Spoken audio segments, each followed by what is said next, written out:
Dalam pada itu, Barisan Nasional dan Pakatan Harapan akan melancarkan manifesto masing-masing petang ini dan keterbatasan untuk bertemu dengan pengundi pula tidak menjadi penghalang kepada calon-calon yang bertanding. Penggunaan pembesar suara melalui van dan lori kecil kini menjadi trend bagi menyampaikan mesej.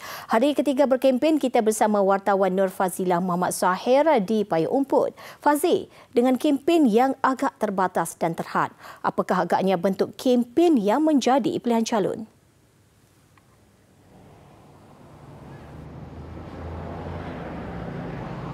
Ya, terima kasih rakan setugas di Seri Pentas. Assalamualaikum dan salam sejahtera.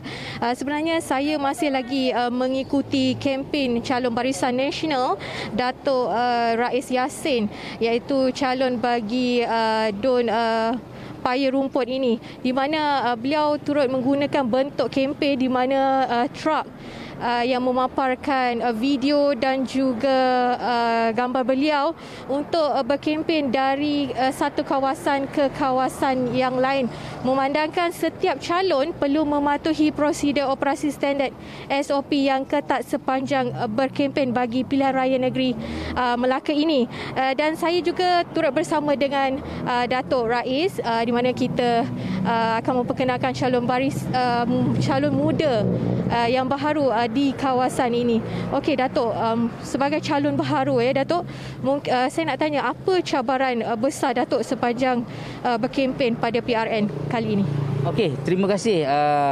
Sebenarnya cabaran yang paling besar lah kerana memang saya calon baru, tapi alhamdulillah ini adalah tempat saya. Saya adalah anak jati di DUN Payung Rumput ini. Kampung saya di Kampung Payung Rumput bersebelahan dengan Kampung Ceng ini. Cabaran saya untuk berkempen kali ini sudah tentulah SOP yang telah dikeluarkan oleh SPR. Sebagai contoh, kita tidak boleh berkempen secara fizikal dan sebagainya. Walau bagaimanapun, kerana itulah kita kena ada kreativiti sendiri. Jadi macam dari pihak saya dan tim Barisan Nasional untuk DUN Payung Rumput ini di N13, kami bergerak melalui media sosial, media cetak. Kalau kita tengok tadi ada truk LED dan sebagainya. Tetapi kalau kita tengok demografi di DUN Payung Rumput ini, hampir 30% adalah mereka yang sudah berusia. Jadi untuk mereka melihat di media sosial ataupun media cetak semua bukanlah satu perkara yang senang dan mudah. Jadi perlunya ke arah calon juga untuk mencari jalan agar dapat menyantuni warga-warga emas ini. Jadi saya fikir itu adalah antara cabaran. Tapi insya-Allah berdasarkan daripada apa yang saya lakukan bersama dengan kawan-kawan hari ini, saya nampak feedback yang positif.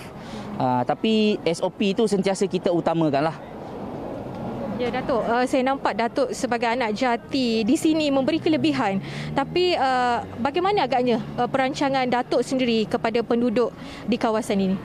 Okey, saya hari ini sebenarnya saya datang ke sini bukanlah bertujuan untuk berkempen, tetapi kerana saya penduduk di sini, di kawasan DUN Payung Rumput ini, jadi saya tahu hari ini kita berada di kawasan Ceng Perdana, di warung-warung yang berniaga di tepi jalan ini. Mereka ini majoriti, ada 10 warung ini telah berniaga di sini selama lebih 10 tahun.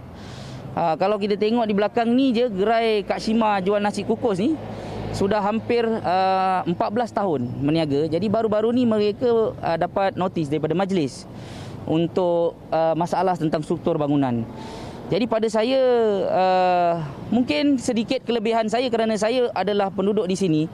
Saya akan berjuanglah untuk mereka-mereka yang berada di sini. Kalau ini adalah isu tempatan, yang mana penjaja ni, peniaga-peniaga ni, mereka tidaklah menghalang laluan lalu lintas dan sebagainya. Jadi kita akan minta daripada majlis supaya mempermudahkan. Kalau perlu, mungkin boleh ditambah baik struktur. Tapi janganlah suruh mereka berpindah kerana mereka berniaga di sini dah lama. Customer dah ada. Dan dalam masa yang sama, di era pandemik yang baru selesai ni, orang sini kebanyakannya baru saja buka perniagaan. Tiba-tiba dapat notis. Jadi kita rasa kasihanlah. Bukan saja peniaga warung-warung di sini, malah banyak lagi tempat lain pun saya dapat komplain yang sama. Perlunya ke arah penyelarasan tempat perniagaan ini. Jadi saya kalau dipilih selaku wakil rakyat di DUN sini untuk memberi peluang kepada anak-anak muda meniaga usahawan, saya ada perancangan untuk membuka satu uptown. Sebab Paya Rumput ini sudah menjadi semi-urban. Jadi anak-anak muda yang nak berniaga pun ramai. Tapi kita bukan saja ada warung-warung penjaja di sini. Kita ada di Taman Kurbong Jaya, hatta di Paya Rumput Perdana pun ada, banyak lagi tempat-tempat lain. Jadi uptown ini boleh merancakkan ekonomi anak muda tempatan. Jadi kalau kita tengok di sini pun saya rasa MBMB mungkin boleh fikirkan, majlis boleh fikirkan bagaimana untuk membantu. Daripada kita bukanlah menyusahkan, saya pun faham majlis pun ada sebab.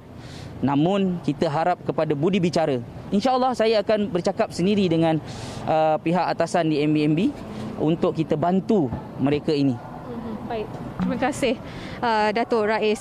Untuk makluman juga ya, di DUN Paya Rumput ni terdapat 25,038 pengundi berdaftar sejak 2018 lalu. Dan pada PRU ke-14 sebenarnya kerusi Paya Rumput ini telah dimenangi oleh Datuk Rafiq Naiza Muhaidin, iaitu daripada bersatu dengan memenangi undi 12,102 mengalahkan 2 calon lain. Dan saya kira itu saja laporan saya di sini. Kita kembali bersama rakan setugas di Seri Pentas. Silakan.